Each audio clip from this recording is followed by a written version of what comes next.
안녕하세요. 보험 이제는 알고 가입하자. 아는 사람의 보험 스토리의 장동빈 설계사입니다. 지난 시간에는 간병에 대한 현실적인 문제들과 이를 해결할 수 있는 방법에 대해서 이야기를 나눠 보았습니다. 이 국가의 지원도 필요하지만 이 무작정 국가가 도와줄 때까지 기다릴 수도 없으니 간병인 보험도 알아봐야 한다고 말씀을 드렸습니다. 저도 역시 가족들이 간병으로 인해서 고통받는 것을 보았기 때문에 이 부모님의 간병인 보험을 준비했었는데요. 시간이 지나면서 제가 가입한 몇 개월 전에보다 더 좋은 상품들이 나왔습니다. 요즘 간병인 보험은 어떤 보장을 해주고 어떻게 준비해야 잘 준비할 수 있는지 그 방법에 대해서 소개해 드리도록 하겠습니다. 간병인 보험이란 환자가 병원에 입원을 하고 일상생활에서 도움이 필요하거나 아니면 중증 질환 등으로 혼자서는 도저히 생활이 되지 않아서 간병인을 고용하게 됐을 때 보장받을 수 있는 상품입니다. 이제 간병인은 1년 365일 내내 보장받으실 수 있습니다. 기존에는 1년에 180일의 한도를 두고 한 질병당 180일을 보장받거나 이 상해 사고의 경우 한 사고당 180일씩 보장을 하였습니다. 하지만 이제는 더 이상 이러한 제한 없이 1년 내내 간병을 받으실 수 있게 되었습니다.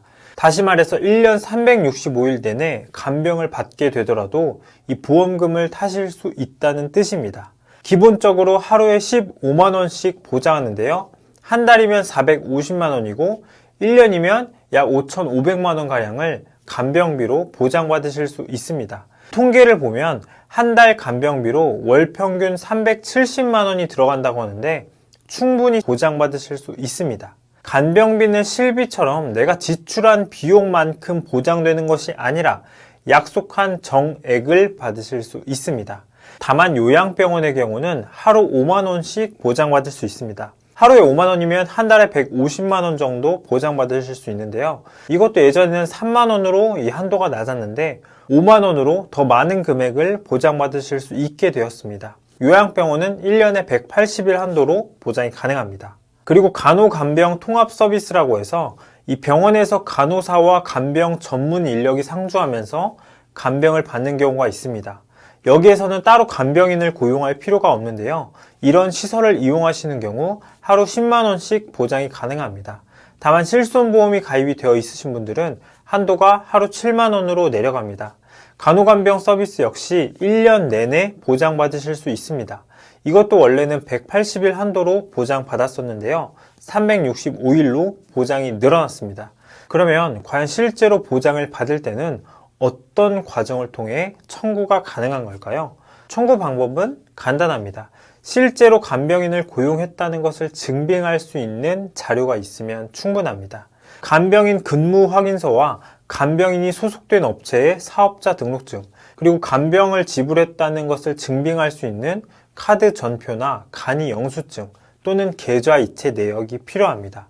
간병인 근무 확인서는 언제부터 언제까지 간병인을 썼는지 기록되어 있는 건데 이건 간병 업체에서 작성해 줄 수 있습니다. 사업자 등록증도 마찬가지고요. 실제로 간병인을 고용했다면 모두 충분히 쉽게 받을 수 있습니다. 그런데 가족이 간병을 해도 보장이 가능합니다. 이런 경우는 간병을 하시는 가족분이 간병 업체에 등록이 되어 있어야 하는데요. 요즘에는 케어네이션 같은 다양한 앱을 통해 손쉽게 간병인 등록과 고용이 가능합니다. 간병인을 고용하는 방법은 업체를 이용해야 하는데 시중에 있는 다양한 업체를 알아보셔도 되고 병원에 문의하시는 것도 방법입니다. 그리고 스마트폰 사용이 가능하신 분들은 이렇게 앱을 통해서 준비하실 수도 있습니다. 다양한 회사를 비교해서 최적의 간병인 보험을 찾기는 쉽지 않은데요. 잘 알아보셔서 본인에게 꼭 필요한 보험으로 준비하시기를 바랍니다. 영상의 내용이 도움이 되셨다면 구독과 좋아요 부탁드립니다. 시청해주셔서 감사합니다. 본 영상은 광고 심의 기준을 준수하였으며 유효기간은 심의일로부터 1년입니다.